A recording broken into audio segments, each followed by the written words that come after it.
Assalamualaikum warahmatullahi wabarakatuh. Waalaikumsalam warahmatullahi wabarakatuh. Semuanya sehat? Sehat. Hari ini Bapak mau bercerita dari sebuah buku yang akan dibacakan kepada kalian semua atau membacanya rindu. Sebelum membaca, Pak akan perkenalkan dulu bukunya. Ya, ini judul bukunya. Tapi karena judulnya sudah sobek, ya. Kenapa saya buka dari depan? Karena ini ilustrasi buku. Ya, ada yang membuat desainnya. Kalau judulnya bisa dilihat di dalam. Nah, ini judul buku.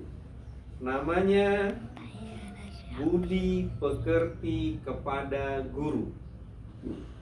Budi Pekerti kepada Guru. Buku ini ada pengarangnya tidak?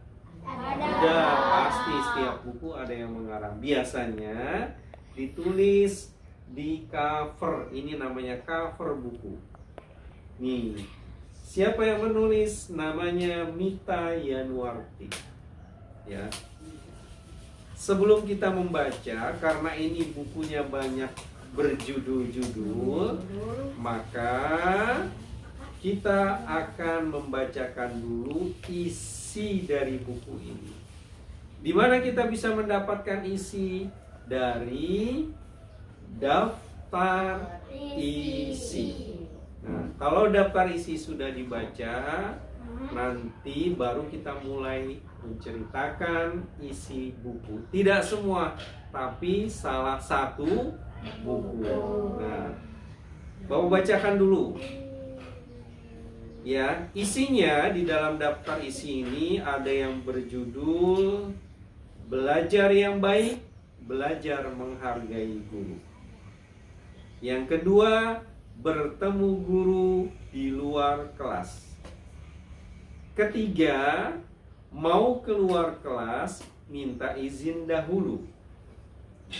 Kelima, menengok guru yang sakit. Keenam, bertemu dengan guru di luar sekolah. Ketujuh, maafkan saya guru. Kedelapan, yuk kita praktikkan.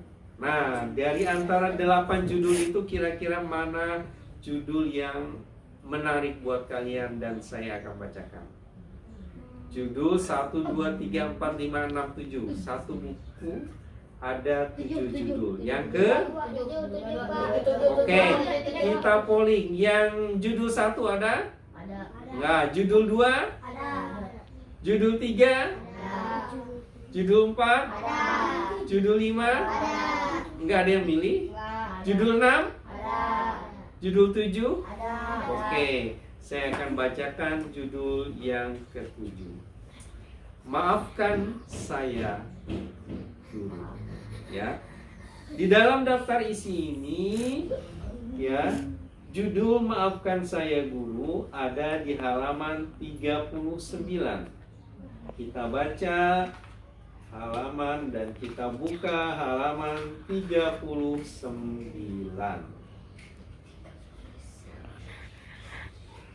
Nah, ini dia. Saya bacakan dan dengarkan, disimak dengan baik. Suatu hari, Bu Munirah, guru agama kami, hendak mengajar seperti biasa. Bu Munirah adalah guru yang lemah lembut dan menyenangkan. Ia jarang sekali marah. Hampir sama dengan Pak Andi. Ketika Bu Munirah menarik laci meja guru untuk mengambil kapur tulis, ia tiba-tiba menjerit. "Ah!" teriak Bu Munirah panik dan ketakutan. Semua anak kaget. "Ada apa, Ibu?" Roni, sang ketua kelas, buru-buru maju ke depan. Melihat ada apa di laci meja yang membuat Bu Munirah berteriak dan ketakutan seperti itu. Roni membungkukkan badannya dengan wajah waspada, memperhatikan sebuah benda kecil di laci.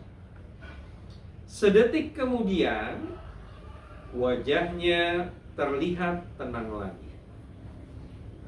Ia lalu mengulurkan tangannya ke laci, menarik benda tadi. Bu Munirah masih ketakutan. Ia tidak mau mendekat. Maaf Bu, ini hanya ular-ularan karet. Ada yang menyimpannya di laci itu, kata Roni. Wajah Bu Munirah langsung memerah. Ia benar-benar marah sekarang. Semua anak terdiam. Tidak ada yang berani bicara. Bu Munirah yang mereka kenal adalah Bu Munirah yang ramah dan berhati lembut.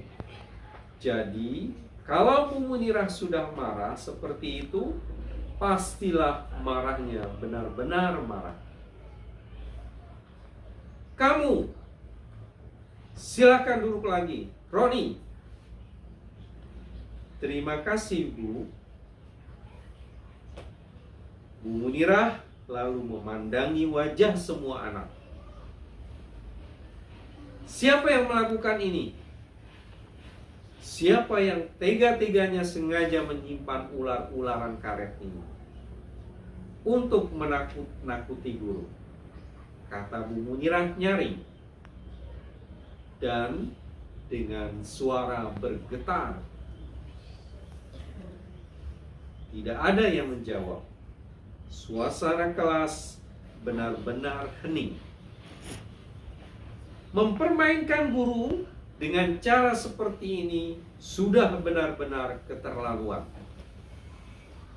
Ibu tunggu pelakunya menghadap ibu selama setengah jam di kantor guru. Kalau pelakunya tidak mau datang dan meminta maaf, berarti tidak ada yang mau mengaku. Dan ibu akan melaporkan kalian kepada kepala sekolah. Satu kelas ini akan dihukum nantinya. Silakan, ibu tunggu mulai detik ini. Lanjut Bu Munirah.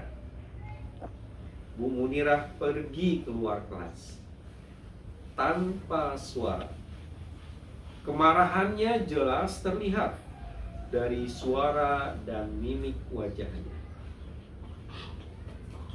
Keheningan kelas langsung pecah setelah Bu Munirah keluar. Dengan spontan, semua anak menoleh ke belakang, ke arah Gendi. Maklum saja, biasanya yang bertingkah aneh-aneh kan namanya Gendi. Hei! Kenapa melihat ke arahku? Bukan aku pelakunya. Gendi membela diri. Yarsi langsung memotong ucapan Gendi. Bohong! Tadi aku melihat kamu diam-diam menyimpan sesuatu di dalam laci ibu guru sebelum pelajaran dimulai. Tadinya kupikir kamu mencari kapur buat disimpan di dekat papan tulis. Taunya menyimpan ular-ularan karet. Keterlaluan. Gendi tak bisa mengelak lagi sekarang. Semua anak marah kepadanya dan menyuruh Gendi menemui Bu Munirah di kantor guru. Akhirnya Gendi terpaksa pergi. Ia bangkit dengan malas-malasan. Membuat kesal saja. Setengah jam kemudian, Bu Munirah kembali masuk ke kelas. Gendi ikut